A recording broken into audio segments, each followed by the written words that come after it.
I messed up tonight. I lost another fight.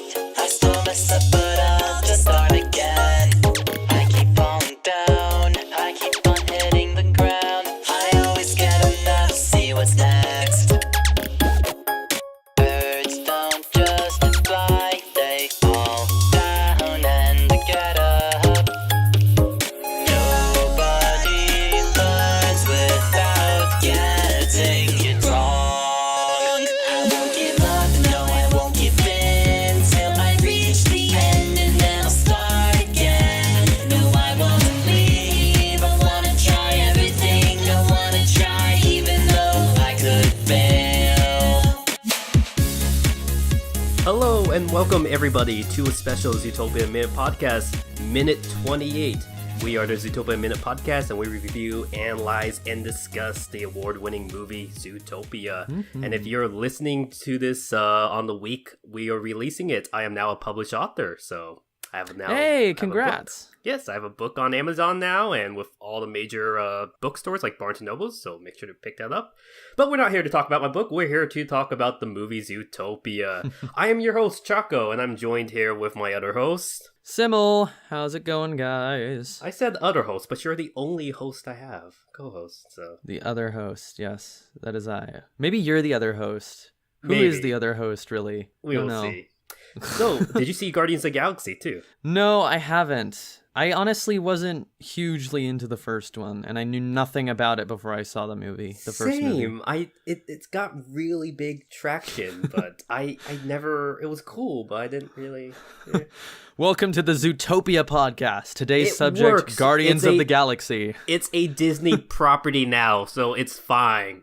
I guess Alright, so. and it has talking raccoon. That's as close as Zootopia as You're we're gonna right, get. you're right. Maybe the raccoon comes from planet Zootopia or something. Alright, so if you guys are following us with minute 28, our minute starts right when the moose was complaining, and the first line of dialogue you'll hear is, "Yeah, you're a real hero, lady," when the little mouse gets a ticket. And it ends when Judy Hopps is chasing after a weasel, and she says, "I got dibs, Officer Hopps. I am in pursuit. Woo woo!" Whoop whoop! Yep, so that's from 2800 to 2859, if you'd like the timestamp for that. So yeah, what we've seen here is Judy is upset still. She's having a rough day, handing out tickets. Same old.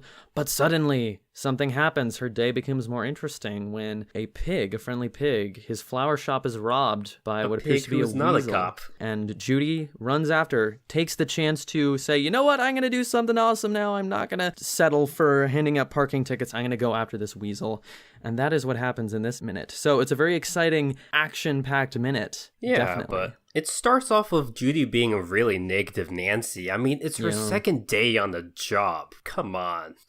But I could understand how she feels. You know, I'm sure people who worked retail and other stuff would have people yell at them all the time, saying, especially that one scene where I think it was one of the characters says, "Uncool, rabbit. My tax dollars paid for your salary." It's My like, tax dollars pay for your salary. it's funny because that's something we hear a lot, and I'm sure people tell the cops all the time. Yet it's, I don't know, it's just so cliche now, but it's so common everywhere that you hear something like that, where if someone's working in the government, whether in the post office or whether with the police force, someone's going to yell, "Hey, stop giving me bad business. My tax dollars are paying for your salary. I'm like your boss." And it's just like, I don't know why I tried to go all Italian there, but whatever. Okay, all right, yeah. You mentioned working in retail as well, and a lot of this sort of quick snippets that they showed in this minute to demonstrate what Judy has to deal with definitely reminded me of when I worked at a Starbucks too. Just dealing with problem customers or just problem individuals. There was a really interesting first segment of the minute here when we get to see what Judy's dealing with. We have that angry moose, which we saw a little bit of at the very end of the previous minute. Mm-hmm. Then we saw what looked like a mouse or a rat parked in a parking spot. That was a mouse. Don't generalize. I said a mouse or a rat. I don't know the difference at first glance, okay? But anyway, she was parked there. She got a ticket, said, "Oh yeah, you're a real hero, lady." And then I think my absolute favorite was the young girl hippo, the kid hippo. That's just like, "My mommy says she wishes you were dead." As you see this hippo like clutching at the ticket. Yeah, so all those are realistic reactions. Well, maybe not if you're working in Starbucks, but I mean, If you're working Yeah, in I've never had a hippo tell me she wishes I was dead at Starbucks. Well, if you saw a talking hippo, I'd freak out first of all. But Yeah. it goes back again. Let's go back to the beginning of the minute. It kind of goes back to what we're talking about. It's about the economic discrepancy between larger mammals and smaller mammals. So will a mouse who doesn't even take up the space of a tire, will they have to pay the same amount of a fine? As if no one else could park in the spot, right? Yeah. So you've got a mouse car, you can fit maybe like 20 mice cars, or even more than that, in the same parking spot. So I don't know, maybe they scale the price of the ticket depending on how much space you take up or something like that. Well, I'm more worried that this mouse is parking in possibly the same area that mooses are parking. I thought about that too. How will how do larger animals avoid running over smaller animals? Seriously. And if we go back to an earlier minute, we saw that there was a giant giraffe van. How would a giraffe from that height even see something as small as a mouse? Yeah, that is a mystery. I feel like it's unsafe to even have those cars driving on the same road at all. It's a plot hole. Worst movie ever. I guess so. Yeah. I mean, the elephants will keep away from the mice cars, because as we all know, elephants are afraid of mice. See, that goes back to the racism issue that we're facing in Zootopia. Elephants always cross the street when they see a mouse coming down that side of the road. They cross ahead. Imagine if there's a stereotype like that currently exists in this world. Yeah. I don't know. I might even The think about it. downtrodden mouse population, always under the heel of society. Literally under the heel of the rest of society. Exactly. Well, speaking of all these funny visual puns, one pun I actually liked in the background was walk softly. Walk softly, which is not an animal pun. It's just an Asian restaurant pun, which for some reason, I feel Asian restaurants, more than any other type of restaurant, are more likely to use puns in their titles, especially pho places, for obvious reasons. Yeah. Fucking in Los Angeles is my favorite pho restaurant. Yes, indeed. Or I think I've seen, there's a food truck in Seattle called Tie You Up, like THAI. Tie You Up. Oh, actually, I just found out. So in Austin, there's apparently a very, very famous graffiti. It's some weird frog alien creature that was used on a album cover for a band. And the graffiti artist wrote on top of this, "Hi, how are you?" And apparently this is like one of Austin's main landmark. A Thai place took over the building where this graffiti mural was located, and they renamed themselves Thai, how are you? Thai, how are you? That's cool. That's pretty clever. So you're right, and I think it's because in East Asian cultures, wordplay is very, very big with languages. So I guess it's appropriate that when they come to America, and they'll try to find wordplay within English language. Well, something I learned relatively recently, I guess it's been a while. I learned it a while ago, I guess, but fairly recently. In the Mario games, there's Mario and Luigi, and then there's Wario and Waluigi. And Waluigi, it's like, what is going on with that name? It's like they just put "wa" in front of the name, like they couldn't come up with a better pun. What I didn't realize is it is a pun, but it only really works in Japanese. Because in Japanese, it'd be Luigi is Ruigi, and in Japanese, the other character is Waluigi. And Waru, I guess, is something that means bad or something like that. So it's a pun that makes absolutely no sense unless you're reading it in its original language. Huh. Yeah, that's interesting. I think that's something that goes a lot with a lot of animes. It's very hard to translate a lot of these low visual and subtle word plays.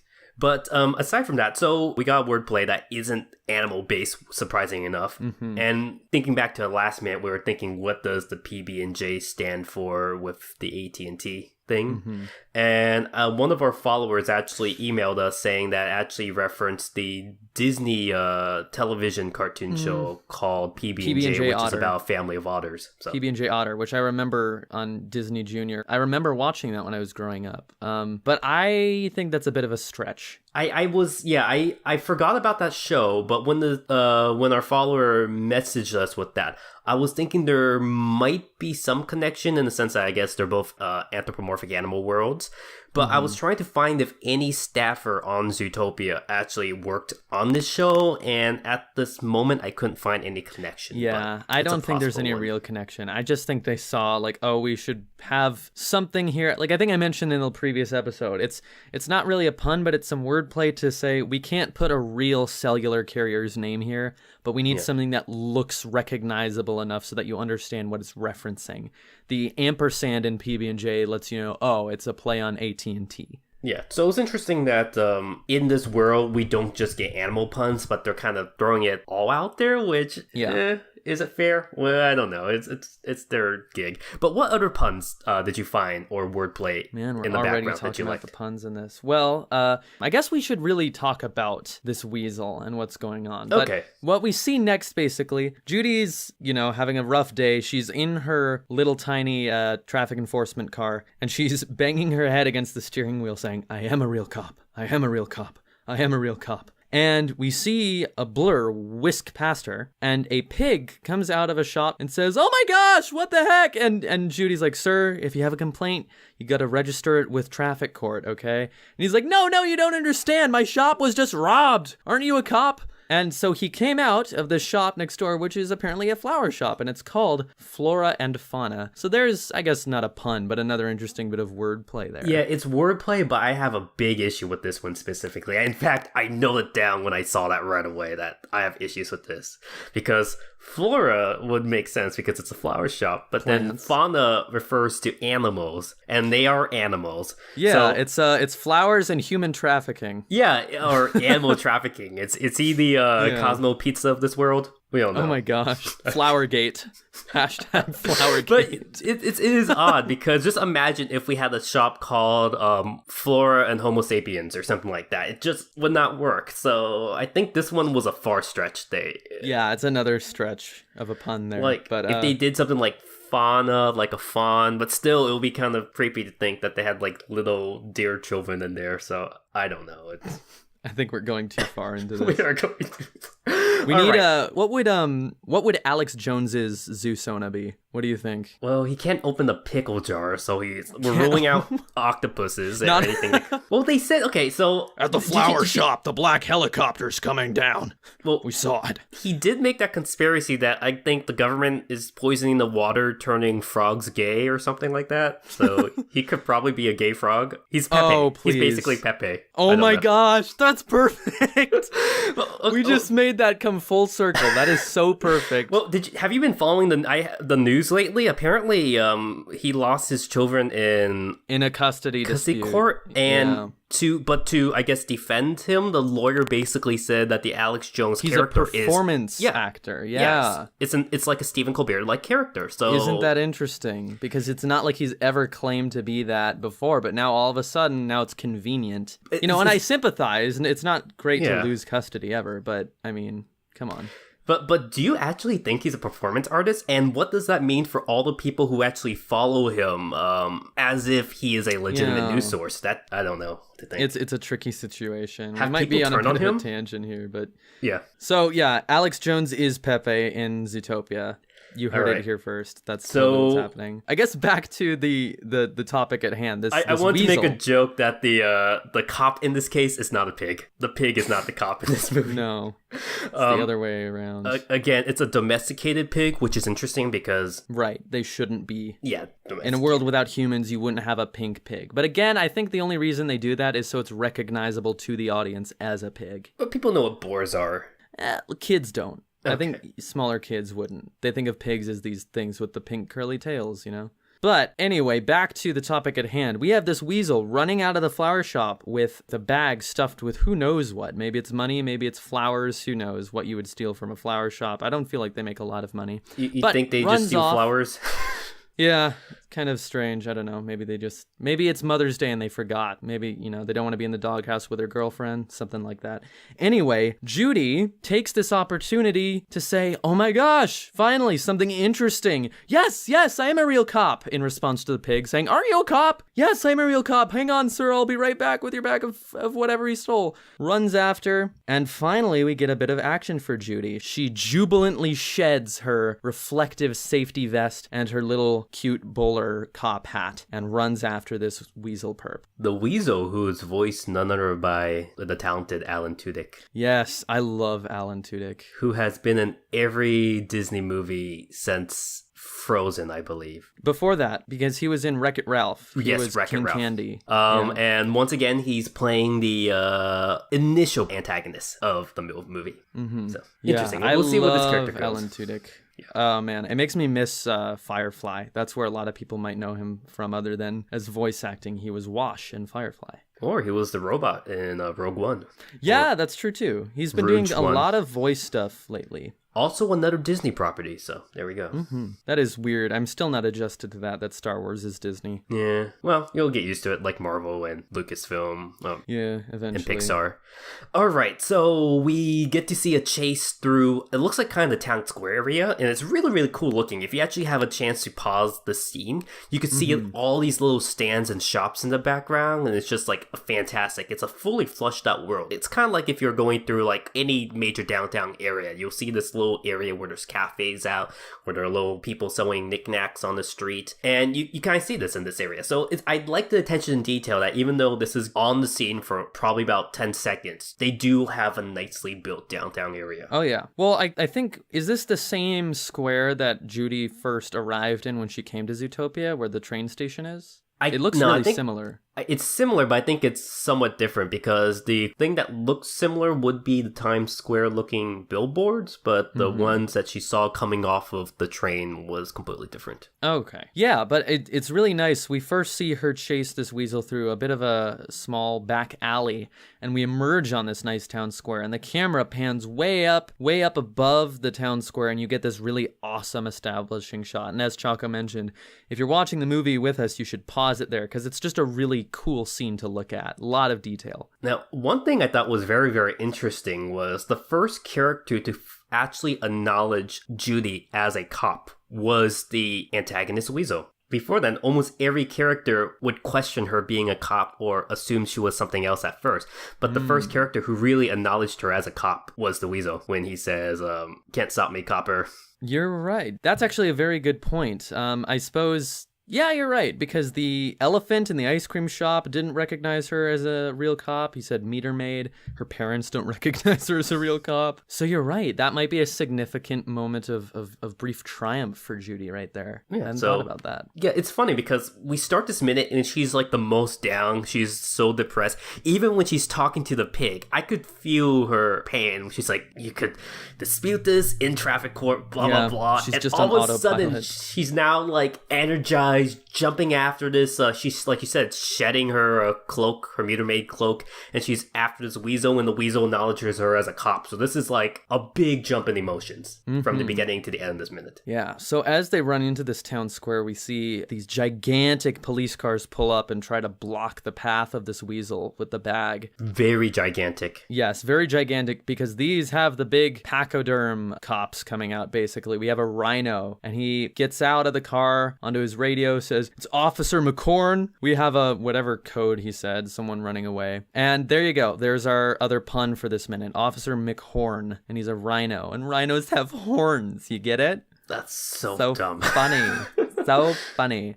And Judy, being light and nimble, just jumps right over the cop car and says, "Nope, I got dibs. Sorry. Whoop. I got dibs, Officer Hobbs. I am in pursuit. Whoop, whoop, whoop, whoop." Yep. Okay, this worries me a bit because we saw that small mouse car earlier. What happened if a mouse car could not get out of the way when this giant cop car was like just speeding in there? That's what I mean. Do you think that happens and they just have to cover it up? Again, the downtrodden rodent community, just under the man's boot. Well, there are a lot of cases of cover-ups. I mean, so yeah, Duke Lacrosse. I don't know. Anyways, so we have a fun minute.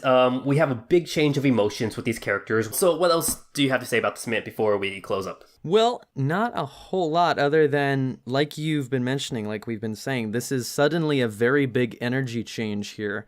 We went from Judy at the beginning of the minute being very depressed, very down, sort of just fed up with his job already. You know, I am a real cop. I am a real cop.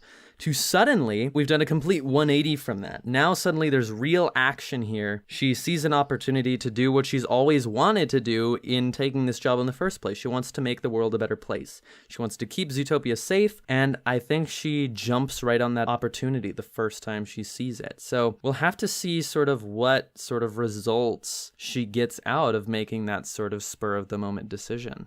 All right. And before we go, is there anything you would like to plug before we finish off this episode? No, absolutely nothing.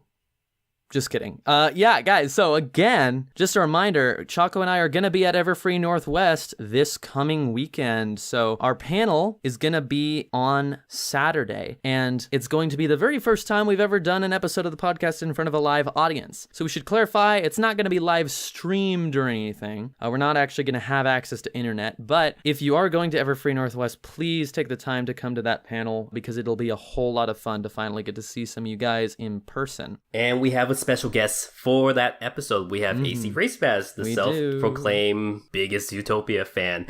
So he will be our special guest at this event. So make sure to check it out if you want to hear his opinion on Zootopia for that one specific minute we are watching. So guys, again, if you want more information on Everfree Northwest, you can check out the website everfreenw.com, and we hope to see you there. That is going to be it for this episode of Zootopia Minute. Thank you guys so much for tuning in. As always, please be sure to follow us on Twitter at Zootopia Minute. Hit that subscribe button on the YouTubes and get the word out. Help us spread the word for Zootopia Minute because we're almost to 100 subscribers. We're almost there, guys. We can make it with your help. Yes, if you want to support us. And if you want to support me as well, my new book, Army, Navy, Academy, The History of the West Point and the West, is coming out the week this episode is released, so make sure to check that out. If you want to know how life in military academy is like, feel free to look at the book. Awesome. All right, guys, take it easy. See you at Everfree. Bye.